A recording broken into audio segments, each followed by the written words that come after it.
I'd just like to build on some of the points that Mark was making and talk about inclusive leadership, because I think Listen, Act, Change really sums up what being an inclusive leader means. And that's something that's really important to HS2. We try to instill in our leadership team that this is part of your job. It's not something that you do just in Race Equality Week or particular times of the year. This is something that you should do every day, and it is part of our expectations of our leadership team. And I think Listen, Act, Change just sums up what that means.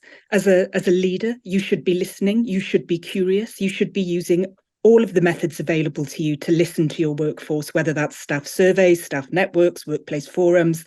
At HS2, we've got a reverse mentoring scheme, which enables our senior leaders to hear about that lived experience on a one-to-one basis. But that in itself just isn't enough. Yes, you should listen, you should hear, you should understand, but then you need to go on and act and change and bring your influence as a leader into the organisation in terms of making change that matters to staff. So we've got a jam-packed week ahead. Our ethnicity-focused network Reach will be hosting some events that encompass this year's theme. And as the week coincides with National Apprenticeship Week, we've decided to take that lens on it.